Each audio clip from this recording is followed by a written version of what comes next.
Welcome to Burnout-Free Me, your success and well-being podcast. I'm Dr. Amy Grimm, and I am so glad you're here. Let's go from burnout to breakthrough together. Hi, everyone. I am totally in vacation mode because in just a couple days, we will be off to Hawaii. So I am trying to prepare everything ahead of time so that our episodes remain uninterrupted. One of the things that I thought would be fun to do is share an episode on which I was a guest. And that is on the Housecall Vet Café podcast with the lovely Dr. Eve Harrison. So, if you haven't heard this episode already, check it out because she is so lovely. And if you are ever interested in branching out on your own or interested in mobile practice, she is definitely the person you want to reach out to. In this episode, we both talk a little bit about our different journeys into vet med, and we discuss burnout and how there's really no right or wrong way of doing your veterinary career. It can look different for everyone. And as you'll see in both my story and Dr. Eve's story, we changed a lot of things. We did not start out doing the same things now as we were when we first envisioned our veterinary careers. So I hope you like it. And if you're interested in hearing more from her, you can find her at the Housecall Vet Academy. I'll see you guys when I get back. Hey everyone, I'm really excited for our guest today. Today we have Dr. Amy Grimm. She is a veterinarian, certified life coach, anti-burnout advocate, you're speaking my language, and founder of Daring DVM coaching and host of the Daring DVM podcast. We're like alternate reality versions of each other. She coaches busy, burned out professionals and helps them transform and fall in love with their lives and careers again. Dr. Amy is on a mission to reshape mental health in the veterinary field by inspiring others, teaching them how to create a healthy mindset, heal from their past experiences, and transform their challenges into stepping stones for success. Oh, love it. I have chills just like reading your bio out loud. I'm so glad to have connected with you, and I'm really glad you're here. Just for our listeners, like I just started dipping a toe into LinkedIn and I was like, oh, who's this? Let me message her. And we just like had a little Zoom date and just connected. And I was like, oh my word, we have to record some of these conversations. So anyway, welcome, Amy. I'm so glad you're here. And I can't wait to have this discussion with you that we're about to have. Oh, thank you so much, Eve. I'm super excited to be here. I feel like when we met the first time on Zoom, we just clicked and I was like, oh, this person connects with my soul. So I'm super excited to be sharing this with you today. Amazing. Okay, so we'll get into some deeper questions, but I want to start out with my usual intro. What is your favorite snack to eat in the car? I know you're doing a little relief work, so when you're on the way to relief work and surgery and things like that, what are you snacking on, if anything? That is a good question, and it's totally dependent upon whether I am driving or whether I am in the passenger seat. Ooh. Um, if I'm driving, no snacks. I don't like the feeling of things like dirt on my fingers. So, like, trying to eat and drive and then, like, touching my steering wheel and then wiping it on my scrubs or my clothes is not something that I enjoy. So, typically, I'm just gonna be sipping a beverage if I'm driving, Okay. usually some form of, like, coffee or maybe a diet soda. If I'm in the passenger seat, though, and it's not my car, then does not matter, and I would say probably salt and vinegar chips. I really love different types of salt and vinegar chips, and my fiancé and I will buy all kinds of brands and do, like, a taste off all the time and decide, like, who's currently winning in the flavor profile. So that's kind of our thing. Whenever we find something one of us likes, we'll buy as many different brands or varieties as we can and then overconsume until we've decided who the winner is. Oh my God, I love that. Yeah. Let a snack taste off. That's incredible. And I think Mhm. the salt and vinegar chips are absolutely classic. Like, I just did a road trip this weekend and I was eating those the entire time. So I have, yeah, there's a special place in my heart for those. That's amazing. I haven't met anybody who loves salt and vinegar chips as much as I do. So it makes them extra tasty now. Oh, yes. I'll think of Amy every time I have my salt and vinegar chips. Amazeballs. Mhm. Okay. So I don't know if you guys can hear by now, but Amy has this like really light, beautiful little accent. And I was like, what is that? And so I know you kind of have a history coming from South Africa. And I kind of want to just sort of like hear your whole story. It's just so very interesting. Like, I mean, your story with veterinary medicine, but starting with South Africa and maybe how you became a coach for vets. And the last time we spoke, you mentioned you were going to tell me about your quote unquote burnout journey. And I was like, ah, accurate. So I would love to just like hear a little bit of like the burnout story and the pre-burnout story and just like how you got to where you are, if you could. I think that would be really interesting for folks to hear. Yeah. I mean, we can take it all the way back. So I was one of those children who just, always knew that I wanted to be a veterinarian. And I really don't have any sense of why. I mean, we all like animals. I think, yeah, a lot of us get into this because we love animals so much. So my suspicion is at some point, maybe, one of my parents said to me or a family member or something like, oh, you love animals so much. You should be a veterinarian. And that was just it. And I went through like some phases of wanting to be maybe like a punk rock superstar or like take David Attenborough's job, just be on National Geographic or an astronaut. But other than that, it was always like vet med, vet med, vet med. And I think a lot of that had to do with my particular personality, liking to do things well. Like many people who get into vet med, we tend to have a little bit of a perfectionist streak in us. And knowing that I could achieve through academics and at the time, I know better now, but at the time, prove my worth to myself through getting good grades and getting the like pat on the back and, all of that kind of stuff. It really just solidified that path for me, despite many other interests that I have. And in South Africa, the schooling system is a little different. So you go right from high school into veterinary school. And vet school is a much longer program. It's kind of like if you do your undergrad and your DVM program all in one. And you also have to start preparing from a young age. I had to pick the subjects I was going to specialize in grade 9 so that I could get all of the grades. And they have this like cumulative scoring system that by the time you matriculate in grade 12, you need to have like a certain number or score to be able to apply to the university that you want to get in. And because there's only one vet school in South Africa, it's very competitive. So that pretty much summed up my high school career. I did a lot of fun things, but I also spent a lot of time studying, like I'm sure many listeners can identify with. And then I was accepted into Onderstpoort. And then my parents were like, oh, surprise, we're actually going to move to America. And this was because there was a huge pharmacy shortage, doctor shortage, nurse shortage over here. And my mother was a pharmacist, so she'd been recruited. And we were given a choice of kind of what state we would want to pick. And we picked California because it had a vet school. And then we were given a bunch of options, like little towns to pick. So we ended up picking Chico, California, which is like this little northern town because it was the closest option to Davis.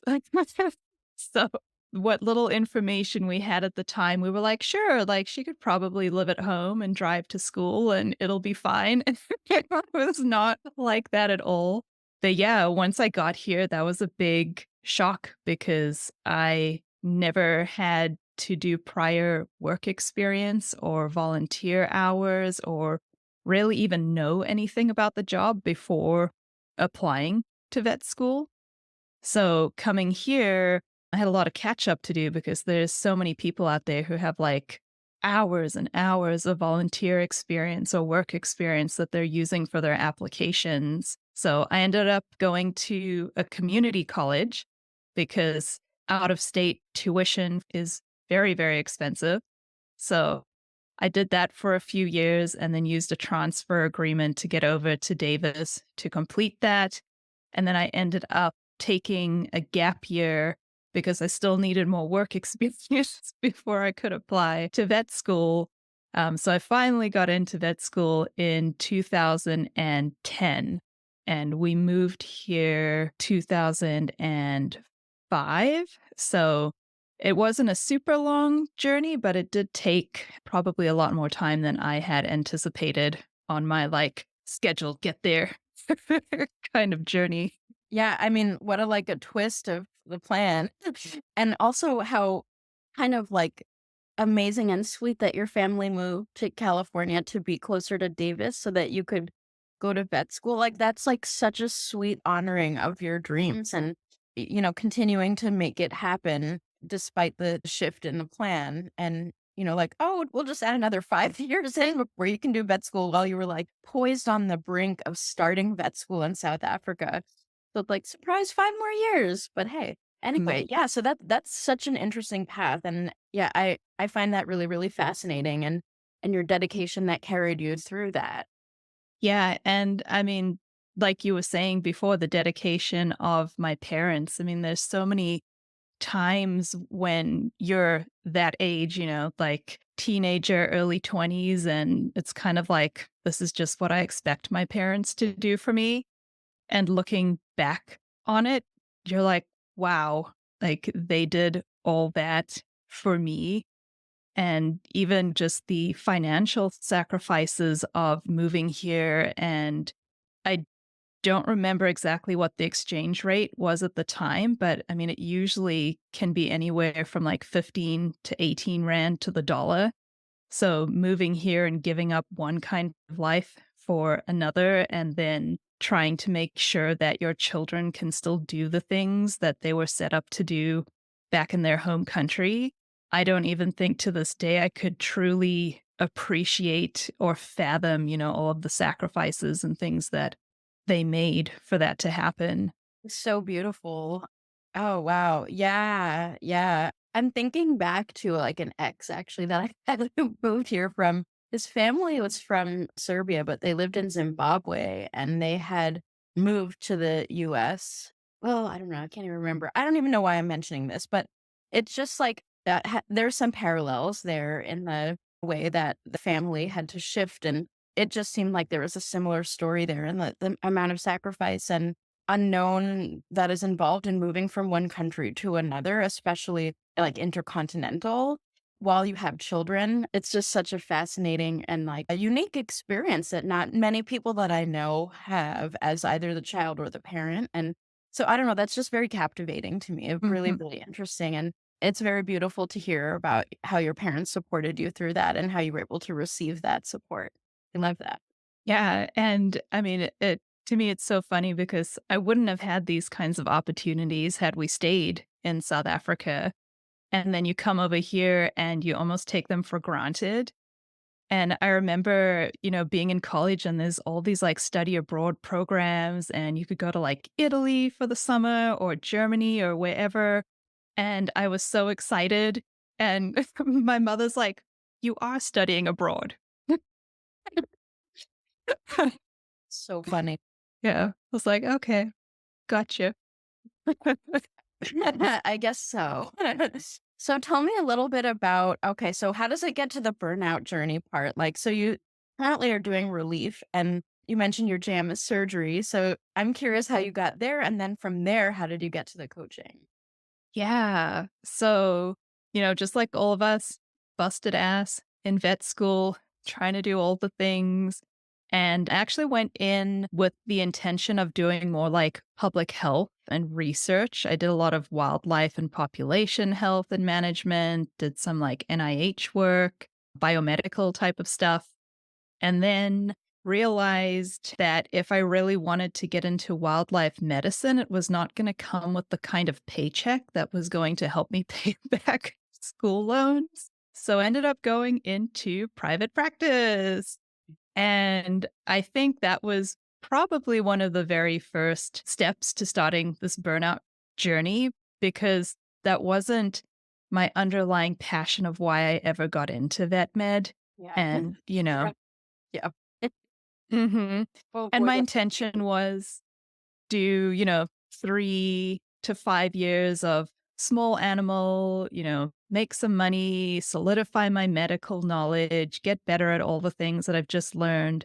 And then I can start applying to these other types of jobs and maybe be in a position where I could have one and still have like a sustainable life.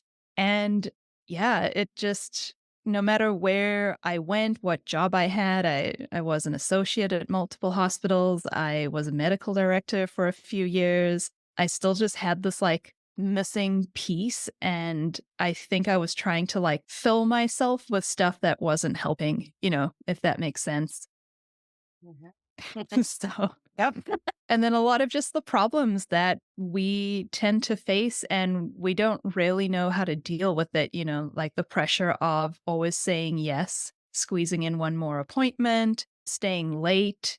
If you don't do that or if you don't pick up this extra shift, then you're not really being a team player. Like all of the kinds of messaging that we receive, you're letting your work family down, all of that stuff. And me, myself, not having the skills yet on being able to say no without feeling guilty. Because there were many times when I would say no, but then you spend the entire time thinking about, oh, I should have said yes, or, just beating yourself up for not being a team player or not being a good enough doctor or not being like as committed as your colleague or all of that kind of stuff. So over the years, I think that really like ate away at me. I'm also the kind of person who values my own time. So for me, having to work on weekends when I did not choose to work those weekends myself was very challenging. And I'd often find myself crying in the car on the way to work on a Saturday morning, thinking like, is this my life? Is this really what I signed up for? Yeah. Yeah. I mean, yeah, I feel like there's so many people out there where that just hits, you Oh, know? yeah. Yeah. Like Oh, I just we like literally had a flashback of a time I was like sitting in the car crying before a shift. Like, yeah. I mean that image right there is so like central to why people like us are doing what we do and Mhm. kind of going a little bit off the beaten path and taking control of our own lives or taking back our agency because it's not Mhm. acceptable that your life's work it involves crying in the car every day before walking into those doors. Not okay. Yeah. Yeah, and when you think about it, life is so long. Do you really want to spend 60 years crying on your way to work? Like, no, girl. It's not worth it. So, I think a big change for me was having that medical director position because I was in more of an autonomous position and I was able to create more flexibility and felt more in control, not only of my own schedule, but also when it came to the hospital, helping other staff members with similar problems. Luckily, I had a hospital manager where we just totally saw eye to eye on this. And it was like, if you need the day off, take it. We're not going to tell you no or force you to come into work because nobody wants somebody who's dealing with something else and their mind is not there and they're not present. And it's terrible for them. It's terrible for the people who are working with them or the clients with whom they're interacting. I mean, it's just, there's no reason to force somebody to come in. And I really loved that. It gave me a sense of hope as well as showed me that maybe I actually like more than just helping animals. Like these people things are kind of okay as well. Yeah. And then we got to 20 and I met my now fiance like 3 days before COVID shut down. So that was a big whirlwind of us like making the relationship work and then me deciding to move in with him and having to leave that job and find a new one. And in order to do that, I went back to being an associate at somebody else's hospital, and I didn't even make it a year. It's like, cannot go back. So that's when the burnout really hit because now I felt as if not only were I working these hours that I didn't necessarily want to work and I'd lost control of that flexibility and autonomy, but I also couldn't really help in the ways that I wanted to help. You can show up as a leader, but that wasn't quite enough for me. I wanted to do more.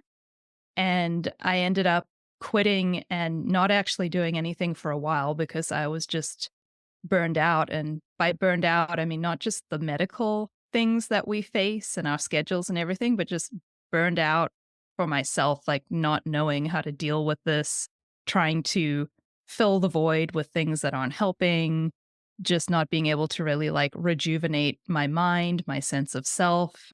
Just everything felt very like helpless, hopeless, lost. And then I stumbled upon coaching through a Facebook feed where somebody was like, "What podcast is everybody listening to?" And one of them came up, and I was like, "Okay, that sounds interesting." And I started listening to it, and I was like, "Wow, this stuff really resonates with me and what I'm going through, and it's helpful."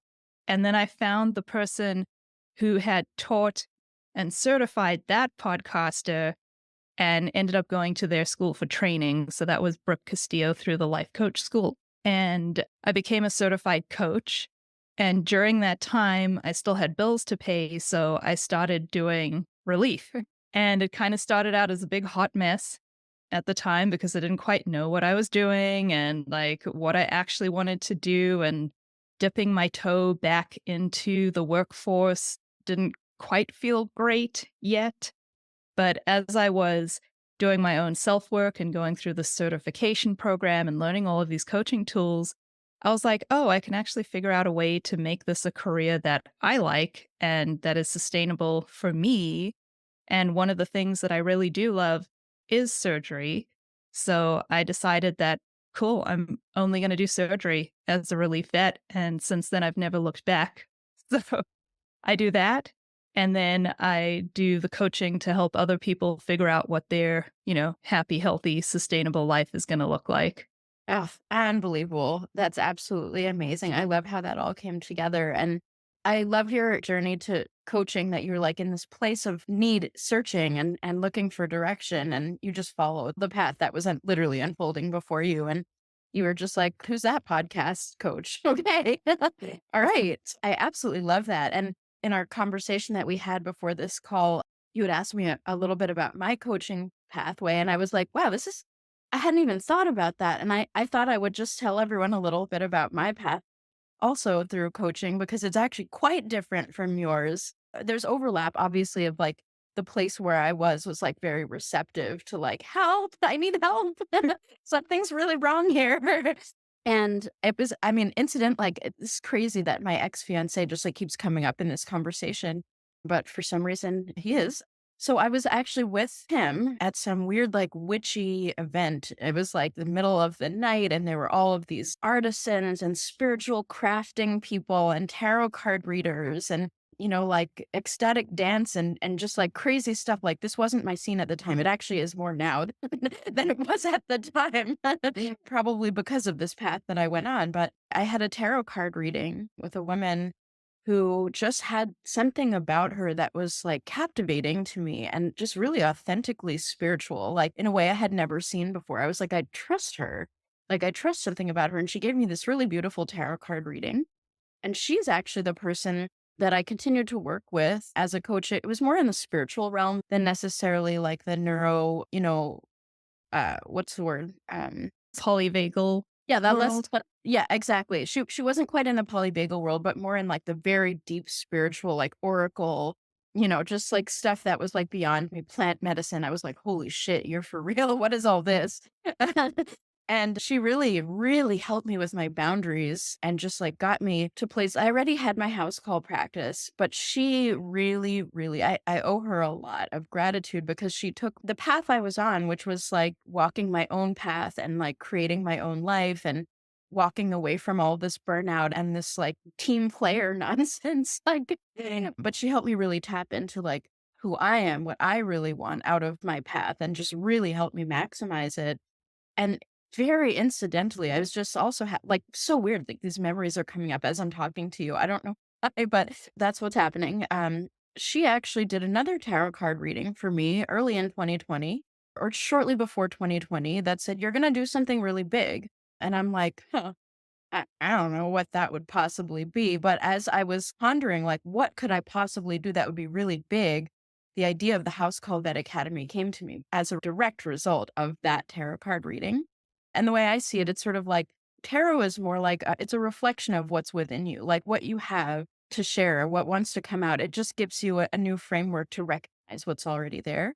And she was like, "You're going to do something really big." And I was like, I could wow, I know there's a lot of people who are trying to start house call practices or who are just like at their wits' end with veterinary medicine. They're on that precipice of just getting out or, just not being okay anymore and recognizing that. And I was like, my house call practice is like exactly where I want it to be, in part because I'd been working with her as a coach, and in part, all the other personal work I've done on myself, my yoga teacher training, like it all congeals, right? To get you where you are in any given moment. And I was like, holy shit, that actually is kind of big. I have a lot to offer. And so the House Call Vet Academy and this online course teaching people how to get to where they want to be in their own personal lives through house call practice was kind of born as a result of meeting that coach. Like she was a spiritual life coach, tarot card reader, and all that.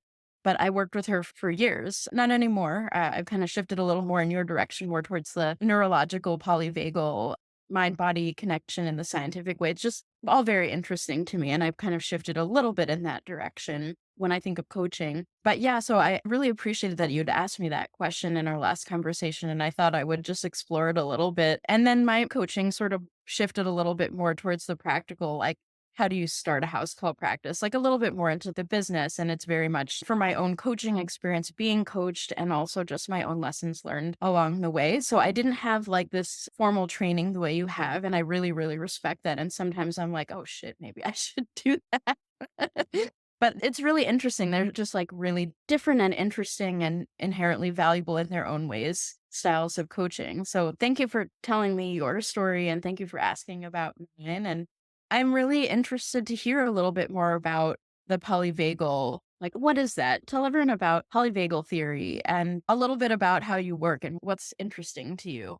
Yeah, that is a great question because I feel like it's been the missing piece for me. The coaching certification and the school that I went to focused very much on like CBT, so cognitive behavior therapy. So that's in the brain, using your logical brain to make logical decisions and to look at your life and to really think about your thinking, question your own thinking. And it really helps you see how your thinking is what creates your thoughts, your feelings, your actions, and then ultimately the results you create or what you receive back in the world. And when you work within this framework, it makes perfect sense if you are in like a regulated state. And I would notice that in working with some people, they were like, logically, I know this is true, but da da da da da da da, here are all the reasons why it doesn't apply to me, or, why can't I believe this? Like, my logical brain is telling me this thing, like an example that a lot of women might resonate with is when it comes to like body image and weight, right? We know that there's no perfect body type, and we know logically that our worth is not based on our looks. But then there's this other voice that's back there who is giving you all of these reasons about why you're not pretty enough or thin enough or curvy enough or whatever it is that you want to insert in there. And the reason that we can get stuck in these ways of thinking is because we're not in that regulated state. When we're in that regulated state, we have full access to this logical part of our brain, and then we're able to work through these kinds of problems and come to conclusions that work for us. So, really, why I love this work is because it taps into the nervous system, and that's all stuff that we learn about, embryology and like therogenology, all the stuff from vet school. We learn about it, but we don't exactly apply it to people. So that was really the connection for me. Like our nervous systems are forming from the time we're in utero. Logically, we know this, right? It is the development of the fetus. But our nervous systems, they're also scanning everything around us. They're like this giant radar that's constantly just scanning for safety and danger. And I'm talking specifically about our autonomic nervous system, which is what polyvagal theory is kind of about. And every single life experience we have impacts and shapes our nervous system. So your own nervous system is as unique to you as your fingerprints are. And everything that your mother experienced, this is now your maternal birth mother, that impacts the growth of your nervous system, your caregivers around you as your children, all of your life experiences, they all impact it. And what can happen over time is we become dysregulated and we lose connection with that regulated state. Or in some instances, for people who had a lot of adverse childhood events, they may never quite even know what that regulated state feels like. There's never been a true safety. So a lot of this work, and I'm going to really oversimplify it here, but what I love is thinking about these three states. We have our regulated state. That's our parasympathetic state, the state in which we're supposed to spend most of our time and from which we're supposed to make these decisions about our lives and about what's best for us. And then we have these two other states. And the one that many people experience and get stuck in is this hyperactivated state. And that's the sympathetic activation because something is triggering our nervous system and sending these danger signals. So that's like our fight or flight. And when you're in this state, you're going to experience feelings that go along with that. So, like nervousness, anxiety, frustration, anger, panic.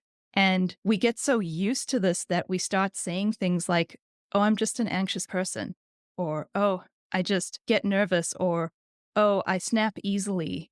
And it's like, yes, and it's because you're existing in this state of hyperactivation. And what happens is when you're in a hyperactivated state for a long time, your body says, we don't have enough energy to actually maintain this and keep you here. And therefore, we're going to start shutting things down. And there's nothing you can really do about it. And that's when you start that slow slide towards overwhelm and fatigue and exhaustion and eventually burnout. And this is where you'll find things like depression, those feelings of hopelessness and helplessness, and at its worst, not being able to see a way out. So, what I do with the people I work with is one, help them familiarize themselves with those three landscapes. They're all normal, they're all natural. We're meant to spend time in each of them. It only becomes a problem when we get stuck outside of that regulated zone and we don't know how to get home again. We don't know how to get back there. And that's when we start making these decisions that don't benefit us and show up in ways that are not healthy or helpful. And I think that's always the first step, is helping somebody figure out what those zones look like for them. It's very personal, what your triggers are, and then how to actually get yourself into a regulated state. And once you're in that regulated state, then we can start doing more of that cognitive work. We can get back into the brain and we can say, okay, now what is it that we actually want to do with our lives? And the thing that really sold it for me was when we think of our nervous system like an informational highway, there's stuff coming from our central nervous system, going out to our peripheral nervous system. And then there's all of this information that's coming in through the periphery back to the central nervous system. And the cognitive work, it relies on that central nervous system, your brain, telling you what to do. But that portion of the informational highway is only 20%. The other 80% is everything that's happening around you going back up to your brain. So, unless you can learn to get into your body and really connect with that, you're never going to be able to override what's happening with just the 20% of your logical brain functioning. So that's a very long explanation to your question. But yeah, it's just something that I fell in love with. And then, of course, the science behind all of that, being able to explain that to people who have medical backgrounds or who are interested in that kind of stuff, like really getting into the nitty gritty of why this works and why it's actually a thing. And it's not just like woo woo kind of out there stuff. I think that really resonates for a lot of people. And it certainly did with me. Yeah, I love that. You kind of mentioned like veterinarians in general are pretty resistant to anything that might even resemble the possibility of a chance of being woo woo, like it's like, oh, that's, it'll get written off immediately if there is any hint that it might be something other than just the facts, ma'am. You know what I mean? And it's so interesting. Like, I've been doing a lot of internal work in this paradigm that our health is physical, it's also emotional, it's neurologic, but it's also spiritual. And I think most people deep down know that, even if you're like a hardcore vet mind, like who cannot or has no interest in anything that might resemble spirituality. But I think there is something in us humans that needs to be fed and nourished in the realm of the mystery of what is. And I think that sometimes the way to start softening that rigidity, that there can be nothing that doesn't have an exact logical example, it cannot exist, it cannot be real, is to sort of meet that kind of mind where it is with the science. And interestingly enough, my connection to either spirituality or like the mystery, holding the mystery of what is, and the bigger than myself, that there can be things I don't understand at work here. I can tap into that when I'm envisioning the polyvagal theory, the three states, like that diagram that you always see. I'll link it in the show notes for anyone who's curious. But that middle zone of regulation, neuroregulate, that is where I connect most with that type of thinking, which ends up becoming a little woo. But I mean, us humans, we're very multidimensional. And I think that sometimes, like, just meeting people where they are in the language that they speak. And I think, I got into polyvagal theory a little bit also through my compassion fatigue professional certification. And that was kind of the heart of that work. But I was like, this is the language that veterinarians can understand. And I think that's a way in to start making larger strides in terms of self acceptance and openness to other paths. Like, we get part of that rigidity is like what you said, sort of like getting stuck either in the sympathetic or stuck under hypoarousal, hyperarousal, hypoarousal, getting stuck in any of those. Like, the movement between all of them is completely normal, but the stuckness, and it's the same sort of rigidity that we can get stuck in. That's like, I'm a vet, I have to be an associate, I have to walk this path, I can't anything else. Like, and it's an illusion, And so I think that sort of finding that normal arousal rather than hyper or hypo, I don't know what the word is, but getting to that place and beginning to loosen the grip of the rigidity and the inflexibility, like, not saying it as a criticism, but it's what keeps us ourselves stuck and suffering, essentially, right? So I just really love what I'm seeing, this sort of like convergence of polyvagal theory and the types of coaching that you do that help unstuck people and let them see what possibilities and options really can exist, and that most often lead to healing and okayness for the first time in a very long time for so many of us, you know? Yeah, I love what you just said there about the rigidity and the stuckness, especially when you think about it through the lens of the nervous system. Like, when you are in this activated state, you become more hyper focused, right? That's the job of your nervous system because it makes you laser in on the problem because it might be life or death. And if it is life or death, you need to get out of there. Whereas in today's world, very few of the problems we face on a day to day basis in our lives are truly life or death. But if you're somebody who's thinking, oh, I just have this black and white mindset and I just see things how they are and it's either this or that, that is an indicator to you that you are stuck in a hyperactivated state. Like, if you cannot see other options, that means that you are hyper focused. And it might not feel like it to you because your nervous system and your body is so smart that they've made these adaptations to help you cope in the state. But if you're somebody who's thinking, oh, I have to do this, or this is the way it is, or there's no other options for me, it means that, girl, you're stuck there. And that's okay. It happens. There's nothing wrong with that. There's nothing wrong with you. It's just your nervous system taking care of you and all the brilliant adaptations you made from the time you were a child and whatever traumatic experiences you faced or difficulties or adversities you went through life, you have built these successful coping mechanisms that are helping to keep you where you are and keep you safe. But maybe, we can learn to let go of that now. Maybe we can become that resourced adult that we needed, whether that was 1 year ago, 10 years ago, whatever lessons we need to learn. We can say, okay, thank you, younger little Amy, for getting me to the place where I am today. And like, it's okay. We're now going to start loosening the grip a little bit and maybe dip our toes into what that parasympathetic state actually feels like, and maybe start to envision more possibilities and options and a future that does make sense to us and draws us in and is grounded and inviting and safe. That's the kind of work that I really want to see people be able to do for themselves, because that's really how we're going to prevent burnout and compassion fatigue and people from just leaving vet med and giving up on the profession. I mean, it does all start with us. Oh, I love that so much. I'm so inspired right now. And some of what my next question is embedded in what you just said. But I'm wondering if you could focus an answer to a question in terms of what advice might you have for either a veterinarian who is just super burnt out and stuck where they are, or they're maybe on the brink of starting a house call practice, or maybe they are a house call vet who is already on the path of like, I can see that there are way more options and I'm going down them. Do you have any advice for people anywhere on that sort of spectrum? Yeah, yeah.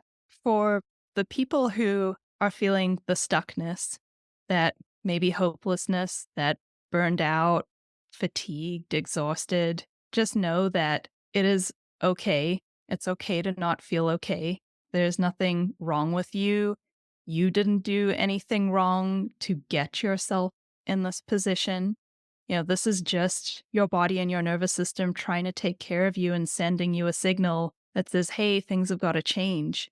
And I think the key for people who are more in this hypoactivated state is really to get more in touch with their nervous system and learning those landscapes so that they can start introducing more safety into their lives. And sometimes, I mean, it's a really slow process.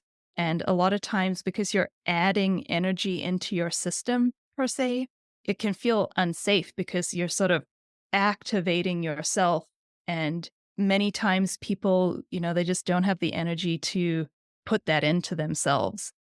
So for people who are truly like stuck, burned out, don't see any way out, I usually recommend therapy as a great starting place. Coaching definitely has its place, but it's not always going to be like the key to everything. But as you're working with a therapist, you can add in a coach who can help teach you these kinds of things to get you going again. And then for the people who are starting out on their journeys, whether that be as a house call vet or they're trying to do something different with their career, the most common things that I get asked are like, how? How am I going to do this? How am I going to know that I'm doing it right? Like, what am I doing? What should it be like? And it's really about learning to love uncertainty. Life is full of decisions and there's no right or wrong decision. If you think there's only a right or wrong decision, then you're probably stuck spinning because there's no such thing. There's only a decision and then a result, and then you decide based on that result what the next decision is. And if you want to do something like put yourself out there, try something new, start your own business, go into relief, you need to be able to walk into any uncertain situation with your own certainty. And I think that's where a lot of the work comes in. The coaching work, which I'm sure you do a lot in your program, is helping people navigate the uncertainty. And for that, the advice that I would have is you're not going to know the how until you do it. You're just going to have to keep trying different things, and eventually one of them's going to work. But you don't know if that's going to be the first thing you try, the fifth thing you try, the 500th thing that you try. Just because something isn't working doesn't mean it's a failure on your part. Doesn't mean that you're not deserving of it or not good enough or unworthy. It just means you haven't tried the thing yet that is going to give you the result that you want. And for me, when I'm talking about failure, all that I mean is it is an unexpected outcome. That's it. It doesn't have any say about who you are as a human being. So, being okay with uncertainty, being okay with not knowing how you're going to do it till you actually figure it out. And then just, yeah, being kind and compassionate to yourself and having your own back. Oh, brava. There's nothing more I can add to that. That is just brilliant advice. I love that so much. And I agree. I really, really agree. That's absolutely fantastic. So I'm going to shift here to just sharing a little bit more about the fact that you have a podcast too. And we were talking about podcasting and how, in and of itself, it doesn't necessarily pay for itself or generate income, but there's this sort of a concept that we shared between us about this feeling of paying it forward. And it doesn't always have to be about money. I mean, when we're building a business, like you need to profit, you have to have a profit, you need to support yourself. Like I don't recommend for people who are starting a house called practice per se to start doing things for free. But I think that there's a point at which paying it forward feels good. And, you're supporting yourself too, of course, right? It's not one or the other. It's not that you give and pay it forward without, any sort of profit, or you profit and give nothing to the community. It's this sort of, healthy balance, and not coming back to the stuckness, not staying stuck in either. And I just I wanted to revisit that concept just because it really spoke to me. And when I'm podcasting, that's what I feel. This is not a moneymaker for me. This is a community connection, a way of just being in community and showing care and giving what I have to give, and creating a space for everyone else who has something to give to give. And I mean, I just had a retreat, a Housecall Vet retreat a couple weekends ago now. And I I was on the fence about whether I should say this or not, but most of those retreats don't bring me any profit. I break even, or I'm in the red a little bit. And it's a decision that I've made to let that be the case, because I want that experience and I want that for us. You know, like, I have to charge so that I don't go deep into into debt, right? But ultimately those retreats are, I do them because I want to do them. And I want that connected experience.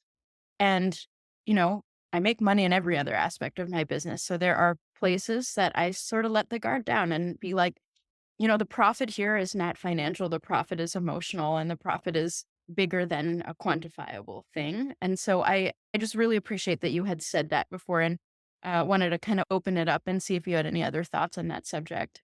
Yeah, I love that. It comes back to what you create for yourself.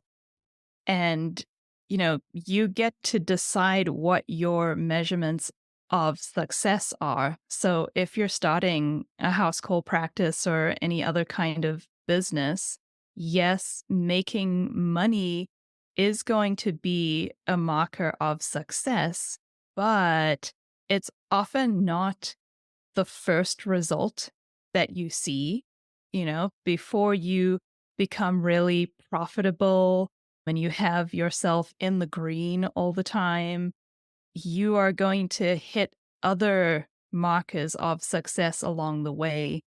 And one thing that I typically encourage people with who are looking to branch out and start their own relief business or whatever it is don't put that much pressure on your little baby business to be the profit driven center for you, because Amen. yeah, Amen. it's Yes. not the be Yes. all end all. And that's what I love about podcasting. No, I don't want to be paid for having ads on my podcast. I'm out here trying to get wellness information into the hands of multiple people. But Mhm. it's like the results that I get from that, like I'm creating this thing, I'm putting it out into the world, I'm reaching people that I'll never know about and helping them in ways that are potentially going to change their lives. I'm meeting really cool people like you through doing this kind of stuff, making connections. And at some point, sure, maybe it helps with the business. Like if somebody decides they like what I'm talking about and they decide, hey, I would like to work with Amy as a coach. Like, sure, okay, maybe there's a little bit of revenue there, but that's not the goal. That's just a benefit that happens down the line. And you know what? It's not even an immediate benefit. It could be 10 years from now. Who knows? So, my focus is really on sharing this information to help other people make their lives better because why gatekeep or withhold, this kind of stuff. Yeah, I love that. I would say I do have ads, and I struggled hard on the idea of whether I should or shouldn't have ads. And I ended up arriving at the fact that the ads help me at least break even so that I'm not going into debt with the podcast. And also the people that I partner with who I use my platform to help promote them, I vetted them and it feels like a good, like it feels like a good net positive type of thing. But I did sit with that idea of not having ads for a long time. And I was like, oh God, like a nail biting decision type of thing. Am I doing this? But I really love the idea of sort of like this, like building currency that is not necessarily money, but that typically, if you're building that other type of currency of goodwill, the money does tend to come. But it's like not an intentional thing, but it often does sort of work out that way. And I find it to be true even in my household practice that I give because I want to give. I provide the care that I want to provide. And that makes me feel good. And then the money comes because I've given incredible care because I wanted to and it was authentic. There was integrity in my work. And therefore, the value becomes clear to anyone who's working with me. And likewise, as you podcast and put these ideas out, your work and your value become clear. And then, it turns into financial abundance. But even though that wasn't necessarily like the focal goal. So I think that's very, very interesting how that can happen. And I probably don't spend enough time on that subject with my students as I'm thinking about it. I'm going to create some content around this. Maybe we'll do so together. But this, That'll be fun. yeah, that would be really fun. This like conversation is just so juicy and so good, and I'm just so thankful for this conversation and the ideas that we've talked through together and shared with our listeners. And I'm excited to be on your podcast when we record that. And I wanted to go ahead and close the episode and find out, since you are in the Housecall Vet Café, might I take your order? Is there a beverage you'd like to order? Ooh, I will take a lavender infused cold brew with maybe just a little bit of room for cream, but it depends on how I feel when I take that first sip. Oh, perfect. You got it. It's coming right up. Thank you. Well, amazing. Thank you so much, Amy, for this insight and this wonderful conversation. And I can't wait to continue our conversation in the future. Yes, thank you so much, Eve. It's been such a pleasure and a joy being on here with you today.